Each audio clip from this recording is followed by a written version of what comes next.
Então vamos lá. Nosso primeiro grande grupo vegetal, né? Nós sempre estudamos tudo dentro da biologia de acordo com o padrão evolutivo. Então, quando a gente pensou lá em grupos de animais, a gente começa lá por poríferos, né? No caso de plantas, a gente começa então por briófitas, que é o nosso primeiro grande grupo vegetal, tá? As briófitas, elas são bioindicadores do ambiente, tá? Então, é interessante porque em ambiente onde eu tenho, por exemplo, uma baixa umidade, as briófitas, elas não estão presentes. Quando eu tenho poluição, elas adquirem características também que, né, mostra se a poluição está um pouco mais alta, um pouco mais baixa. Elas previnem a erosão do solo e são retentoras de umidade, né? Elas seguram a umidade, até porque elas precisam, né, realizar esse processo de reprodução dependendo da umidade nos ambientes como jardins. Deu origem também à turfa, né, que é um material biológico de origem vegetal da decomposição das próprias briófitas que servem para ser utilizadas em jardinagem. Tudo bem? Bom, as briófitas, né, vamos relembrar algumas coisas básicas desse grupo. Primeiro, elas têm características de transição. Por quê? Porque elas estão vindo do ambiente aquático em direção ao ambiente terrestre. Então, originou, a gente já viu nas aulas passadas, que as plantas se originaram, então, das algas verdes. Então, eu tenho uma transição ambiental aí do ambiente aquático para o ambiente terrestre. Maravilha. A fase predominante dela é a fase gametofítica, tá? Que é aquela estrutura produtora de gametas, tá? Então, deixa eu puxar a imagem aqui.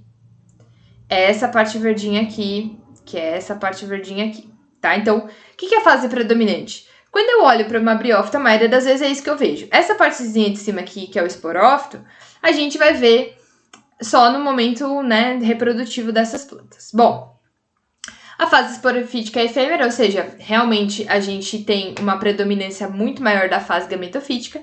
A reprodução é dependente de água, tá? Os gametas masculinos, eles são flagelados, e para que ele chegue até o gameta feminino, eu preciso que tenha água, tá? Porque da mesma forma que o espermatozoide não voa, né? O anterozoide, que é o gameta da briófita, também não. Eles não apresentam vasos condutores, então elas são o que a gente chama de atraqueófitas, tá? Sem vaso condutor. Isso é importante vocês lembrarem também. Bom, são plantas criptógamas, que têm estruturas produtoras de gametas pouco aparentes, né? O arquegônio e o anterídeo, que são as estruturas que vão dar origem aos gametas masculino e feminino, elas não são muito evidentes, então por isso que a gente chama elas de criptógramas. O gametófito, então, ele é haploide, ou seja, ele tem um conjunto cromossômico só, é a fase duradoura, e o esporófito, que tem 2 conjuntos cromossômicos, é a fase passageira ou efêmera, tá? E ele é dependente da mãe. Então, o que acontece normalmente no caso... A gente vai ver reprodução de briófita depois, tá? Mas, basicamente, o que vai acontecer? Eu tenho 2 gametófitos, masculino e feminino, o arquegônio e o anterídeo. O anterídeo produz o anterozoide, que vai ser levado até a oosfera, que está dentro do arquegônio. E é em cima da parte feminina, do gametófito feminino, que origina, então, o esporófito. O esporófito não foi originado a partir da união de gametas? Se tem união de gametas, esse indivíduo a ser originado é um indivíduo diploide, certo? Se quem originou os gametas, né? Se os gametas são haploides, ou seja, eles só têm um N, quem originou eles, que são os gametófitos, também são só um N, tá? Então, a meiose, ela vai vir nessa fase posterior da formação dos esporos, então, tá? Bem depois. Bom, são avasculares, então não tem xilema e floema, o transporte vai ser feito de célula a célula através da osmose. E aí que entra o problema, osmose de fusão, né? Elas não dá para adquirir um tamanho muito grande se o transporte fica prejudicado, tá? Então, por isso que são plantinhas bem pequenininhas.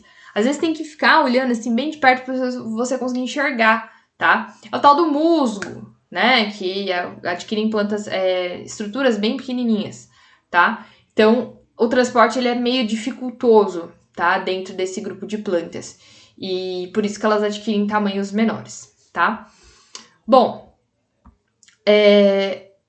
essa ausência de tecidos verdadeiros não faz com que ela tenha algumas estruturas especializadas, tá? Então, assim, ela não tem órgãos, né? Como raiz, caule e folha. Porém, ela tem estruturas que se assemelham a isso, tá? Então, cauloide, filoide, que são as folhas, e rizóide, que é esse projeto de raiz aqui, tá? Por que eu não chamo de caule, folha e raiz? Porque não são órgãos tão especializados quanto um caule, uma folha e uma raiz, tá? Então, nesse caso aqui, toda essa estrutura aqui de cauloide, filoide e rizóide pertence ao gametófito, tudo bem?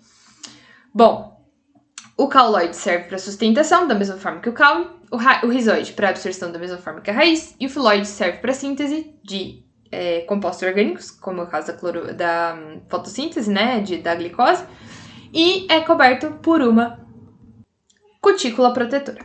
Tudo bem? Bom, antes da gente continuar, responda a pergunta abaixo. Voltamos no próximo vídeo.